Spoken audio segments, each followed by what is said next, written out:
everybody. Welcome back to the Deadly Drop Podcast. Here we are, guys. November is here. November 4th, episode 36. That's crazy. Just slinging them right along here through the heart of the season, the best part of the season. A lot of action going on right now. A lot of action, a lot of deer dying. Yep. A lot of pictures, a lot of happy folks out there gripping and grinning. Yep. It's a good place to be. Yeah. So far, it's not too bad. Yeah. I want to get back in the woods. Yeah, I do. Even not hunting today, it just felt weird, you know. And I would tough, go outside at like 3:00, 3:30, and the wind is starting to calm down a little bit, and it's starting to get nice. And I'm like, man, this is really weird. Not hunting in November, you know what I mean? It's like, why am I here? Why am I not in a tree? Yeah, exactly. But shoot. Yeah, how's it been going? How's today? Today was good. Got to go sit out in the old box stand at the farm there and had some more action. I've been using a decoy lately, so it's the first year I've ever used one. And the last few sits that I've been out there, I've had a good amount of action. A lot of little stuff though. Nothing too crazy. It's all kind of smaller stuff. So, but yeah, nothing. Not the big boys don't want to come out and play for whatever reason. They just kind of want to hang back and show up on camera at like 1, 2 in the morning. Little guys coming right up to the decoy, or yeah, sniffing, licking, eating around it. I've never used one. I've thought about it many times, but I've never used one, so I might have to look into that next year. It is fun. Like I said, it breaks up the monotony of just the same old stuff, and it can burn you too. I mean, I've had it burn me several times, but it's still just fun seeing how they interact with it, and you know, I mean, even does when they come up to it and stuff. It's just like it's cool to watch them. Heck yeah! But your shooters are still hanging around. They're still hanging around. Okay. They're still on camera and stuff. Just haven't really seen anything come in close enough to put a move on one. So You're saying you got eyes on him tonight, though, at least. I did have eyes on one. Yep. And he was kind of hanging out. So you remember where I put my turkey blind where I first started? Way back in that corner that I cut out on that kind of that little finger section there. Yeah. Yep. So over where Paul's is or whatever, I seen a doe bolt out across the field there, and I'm like, what the hell?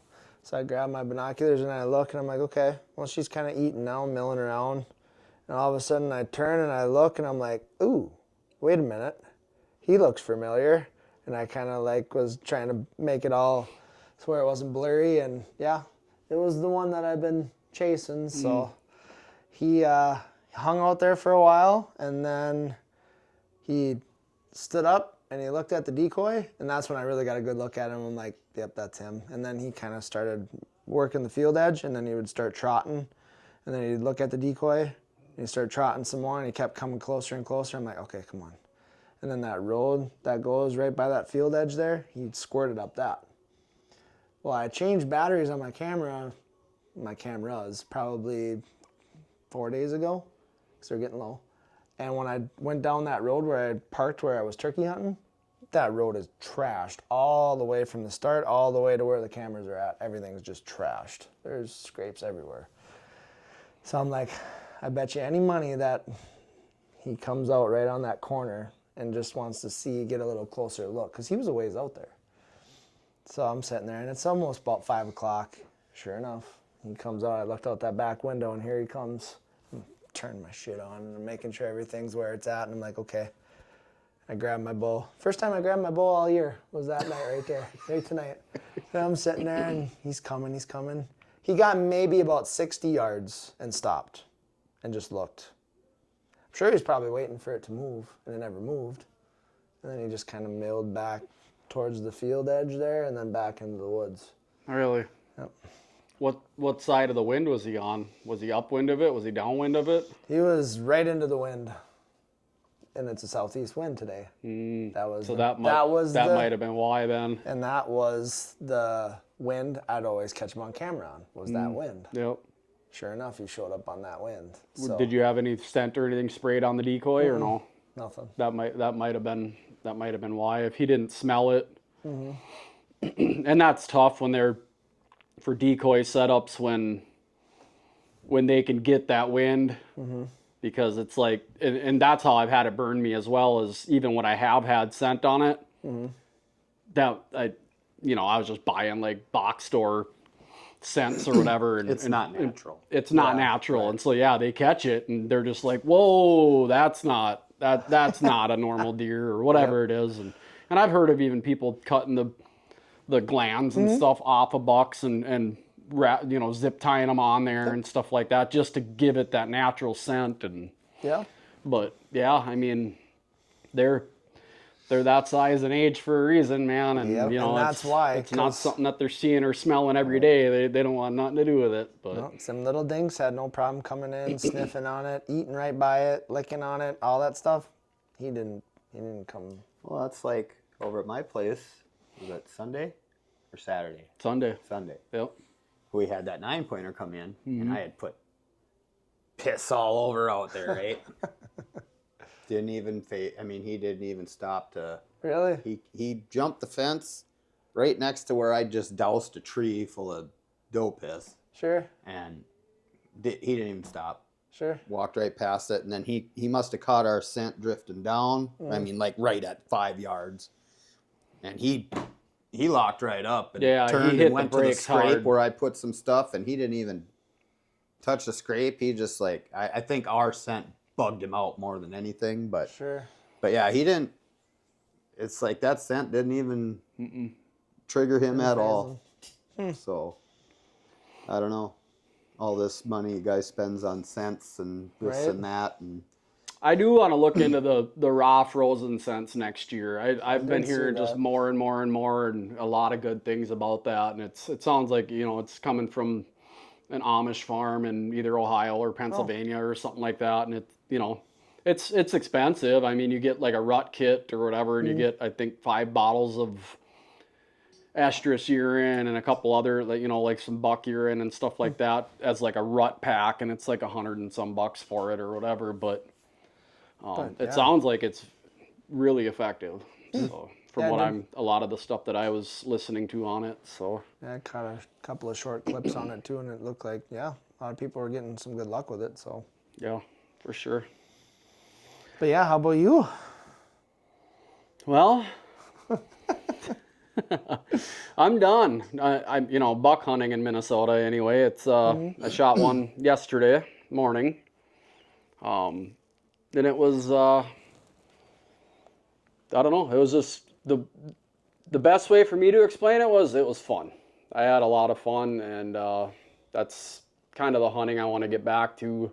It's obviously, if you're steadily or consistently getting a big one in an area and you feel like you can make a play on it, that's obviously going to be the choice to make. But yesterday kind of running out of time, not necessarily like crunch time, but 3-4 days out of being gone for a week and a half, and then just having some other obligations and stuff for the rest of November.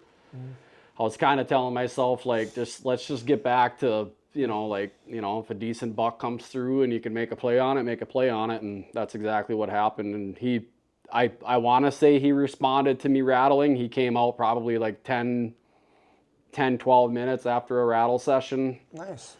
But yeah, originally I got in, got set up, and like 45 minutes into daylight, a buck ran through, and I just got a glimpse of him. He looked pretty decent, but he was running full speed. So I'm like, okay, somebody pushed him, because it was on public, and I don't know where everybody is and stuff, but there was no doe, and he was, full speed, tail tuck, hammering.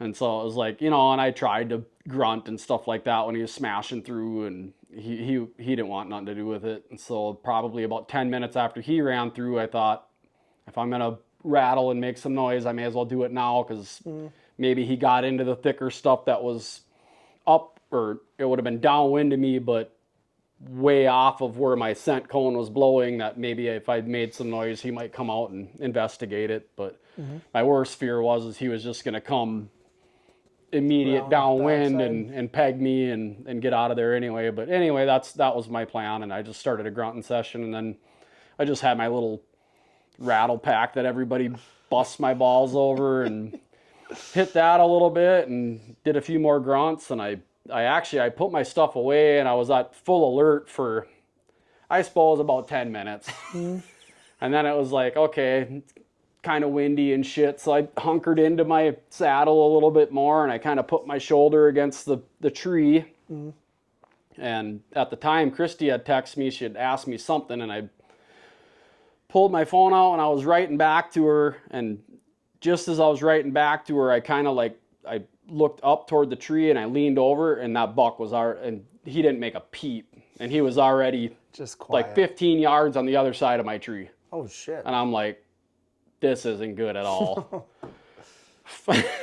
Phone slides in, lean back, turn my action camera on, thinking that because the sun is back here, but I'm pretty well blasted by it. And I mean, the tree I'm in is I'm wider than the tree that I was in. So got that turned on, and for some reason he just went like right out in front of me for like 15 seconds and just went down almost like he was going to eat or try and find water or something like that. And I did notice when I first saw him, he was huffing and puffing and everything else. So I didn't know if it was the same one. Like in that moment, it's like whatever, but so get that camera turned on.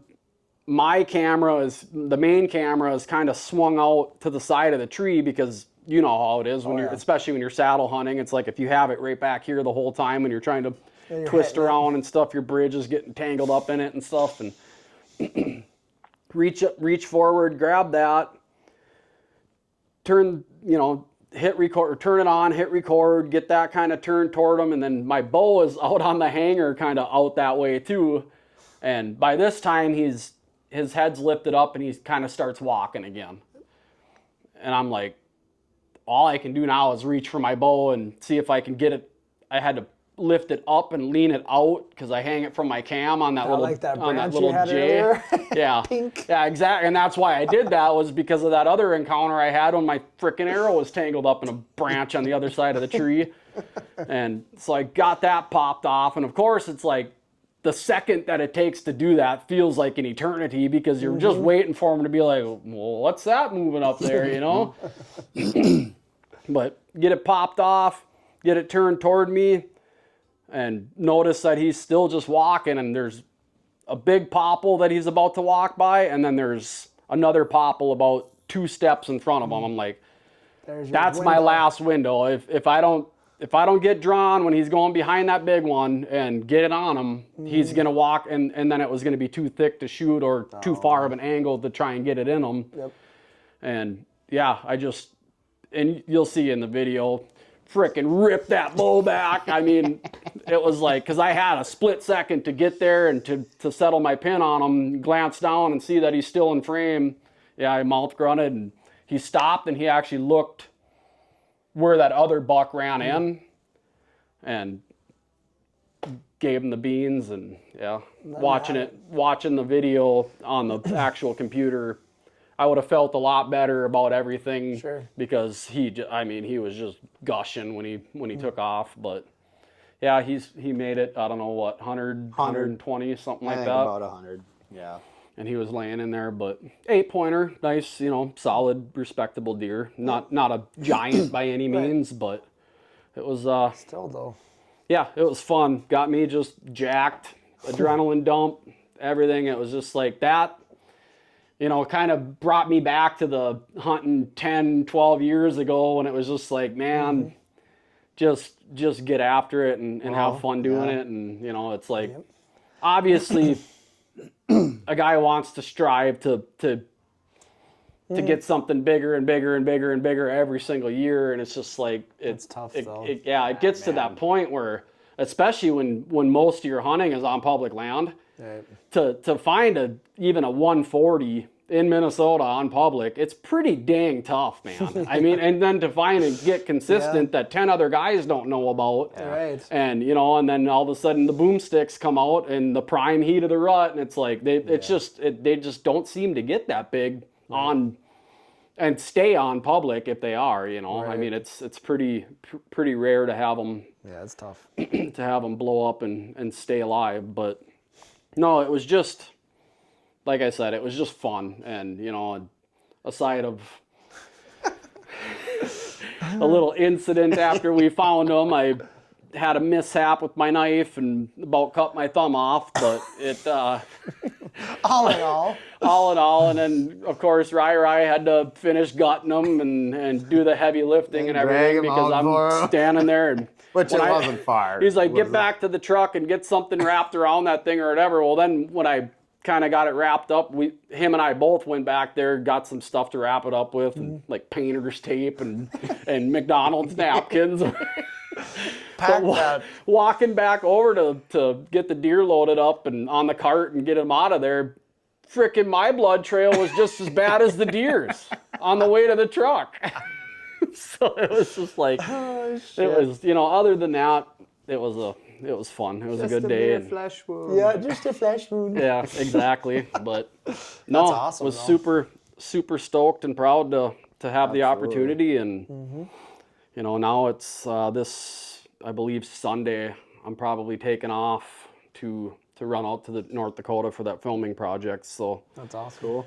Depending on what happens there, my next plan would be, obviously, when I'm back here, doe patrol, and then I think I am going to go down to Missouri. I'm looking at maybe that, like, around the December 8th or something like that. Oh, sure. I might go down there, which, again, just like last year, it's after the gun season, and it's going to be a tough situation. High pressure, deer. But my contact down there did say that lease that I was looking at and stuff like that, he ended up leasing it, and he's like, if you want to go over there, make yourself at home, and you know, so, and that's going to have standing beans on it until so you got food there at least. Nice. Until like February, so that's good then. Yeah, cool. So I'm super stoked to hopefully line that up and get that going, and you know, I don't know if this North Dakota thing will turn into a potential hunting opportunity or not. I'm not really looking at it as that because I'm just a good technically I'm going out there to work and to you know, make some connections and some contacts and stuff out there, and just to experience doing that for somebody else too. Right, it'd be awesome. For sure. Yep. In a sense, it's almost kind of like an intern thing, almost. Yep. In kind of a way, right? But paid. Even better. Oh, that's better. Yeah. That's a lot better. Yeah, he's paying me to run camera for him and stuff. So cool. That's awesome. It's really cool. Nice. So yeah, looking forward to that, and you know, obviously looking forward to getting back here and getting in a stand again as well. I mean, I enjoy doe hunting just as much as I do.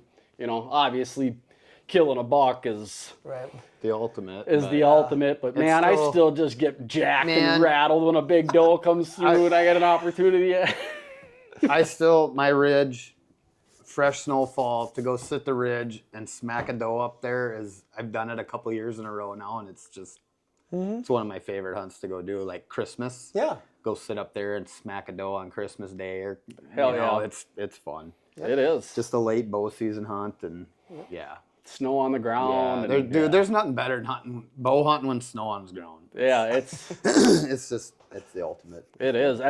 Tracking, all of it is just like, it's seeing them. I mean, you see them for sometimes 100 or a couple hundred yards. You catch that movement now, even in timber. It's like it's pretty awesome. Makes it easier, that's for sure. For sure. Yep. That's awesome. But speaking of smacking deer, High and Tight is here. It's here. You want to take a look at him? Yeah, bring him up and show everybody in the flesh. Oh, well, no flesh. The bone. No flesh left. In the bone. But yeah, when we talked about it being a big 8-pointer, I mean, video and picture doesn't quite do it justice. But this, I mean, just a brute. Just a giant 8-pointer, man. Yep. And I just gave him a quick tape. I don't think I guessed him at mid 130s, and I still think that's where he's gonna fall. Mm-hmm. I mean, I hit him just quick tape, nothing and official. his beams were what, like 24 and a half or something? So, probably gonna end up being 25 when we do it proper, or maybe even a little longer. But so almost touching 140 for an 8-pointer, a clean 8. It'll be under, but yeah, real close. That's a big 8-pointer. Yeah. Yeah, dude. I mean, just like we talked about earlier this year, even seeing it now without the head and the body, it just blew my mind today when you pulled him out. It's like just a giant 8-pointer. Well, even when I just boiled the skull down, and I'm not leaving it like this. I'm gonna shoulder mount it, but his eye sockets compared to all my other, his eye sockets are just bigger. Everything is just bigger. Yep. It's weird. Yeah, that's awesome, dude. Hell yeah. Like we talked about before on previous episodes, when obviously you knew about this one for 3 years, and then Ovi obviously, and it's like, oh, are you gonna shoot high and tight if he comes through, or are you gonna try and give him the held pass? out for a while, and I never seen this deer on the hoof with my own eyes until the night I shot him, and yeah, I'm not holding out on that deer. Yeah, no. It'd be pretty tough, dude. It was. I mean, you would have to have a sure shot, bulletproof idea of you're gonna kill Ovi, and then. But he had disappeared, and you can't hold out on a deer that walks off.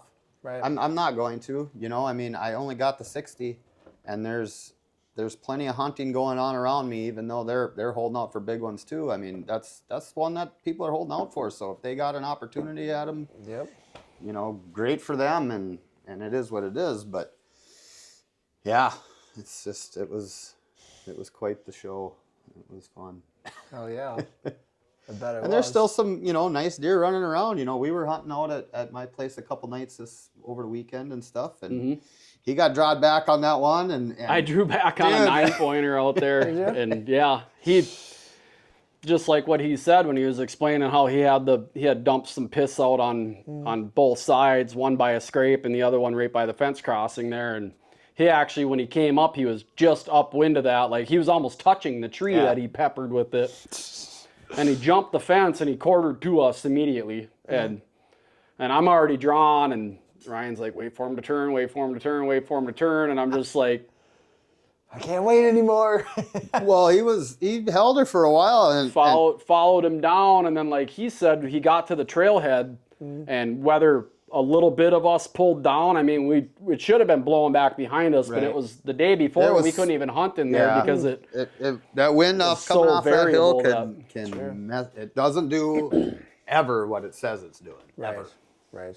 So. And yeah, he just as soon as he got to that trailhead, and it was like 15 yards away from where we cut in to the tree to walk up to the tree, so that wouldn't happen if anything did come down there to catch our ground scent. But I mean, I guess you walked up. I walked in there and put that scent out there. Piss out there, but it was only I mean, it was like it's like almost a straight down. Would have been a straight down shot. Hopefully, would have let him walk down that trail a little further to take the shot. But yeah, he jammed on the brakes and he turned, and then he was kind of quartering away, and Dave was like, I'm like, no, wait. There was a pine bough right here where the best shot opportunity was that he stopped at, but he was he kind of turned like that, so it made it look like just that beautiful quarter away, exposed, shoulder was forward and stuff like that, but it was just because he had turned his neck. Oh, sure. So it could have been a hairy situation. Well, that's what happened to me on that one. But yeah, he walked to the scrape and straight away from us. Straight away. All I had was the scrape. And I held back the entire time until he finally cut into the thick shit behind the pines. But it was fun, got me rattled, and it was like, man. And that was we got in the tree, set up probably 2:15, all set up, settled down at 2:30. Yep. And 2:45. Guess who was on his phone again over here? I was. And I'm looking, and I heard something, and it's so thick. It's so thick on that one side, and I heard something, and I look, and bang, here he comes, and I'm like, buck. Oh, fuck, shit. It's almost like a frickin', It's like a magnet, dude. And the same shit happens when you're fishing, too.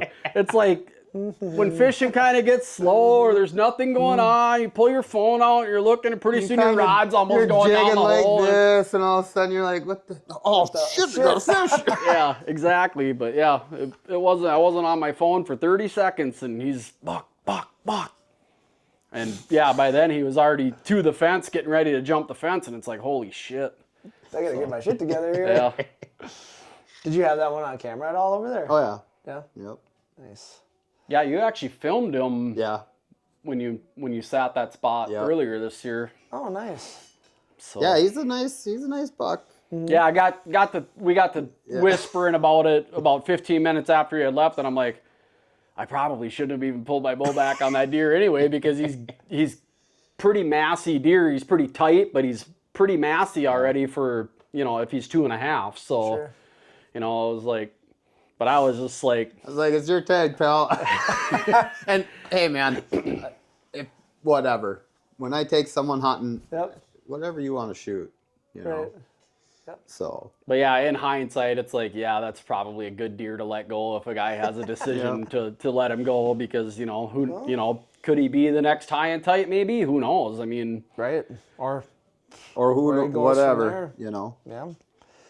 But again, this one, it took him 5 years to get to that size. Mm-hmm. He was always just a 100-inch, 115-inch, at his best. Yeah.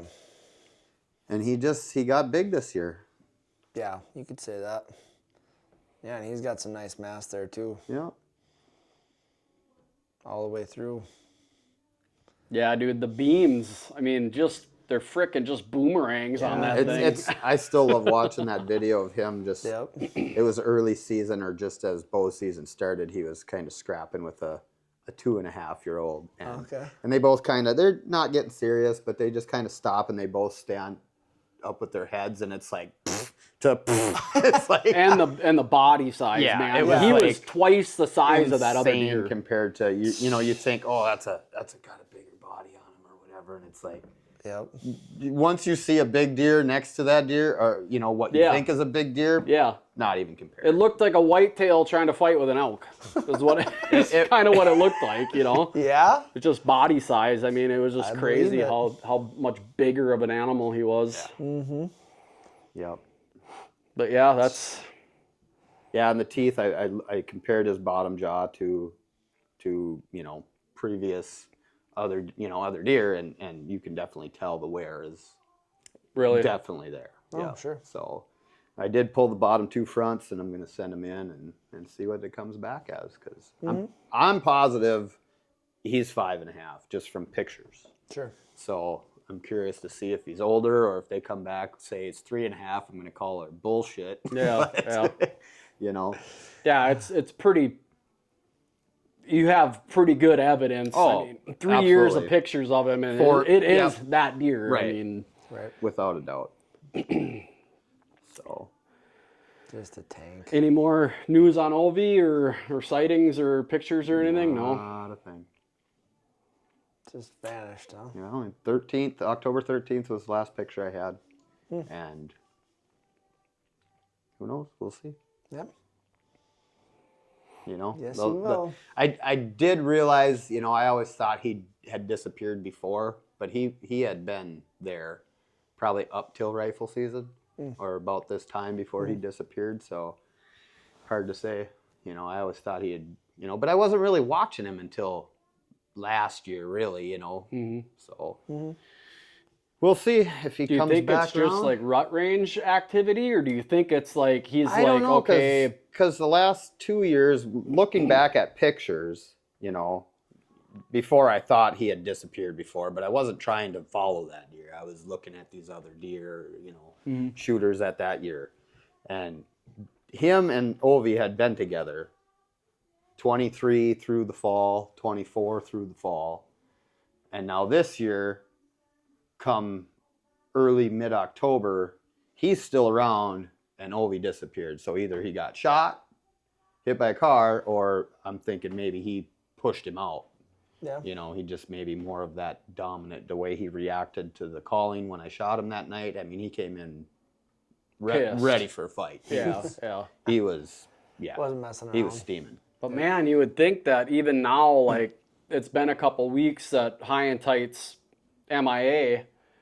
So I had some other deer move in that I didn't have.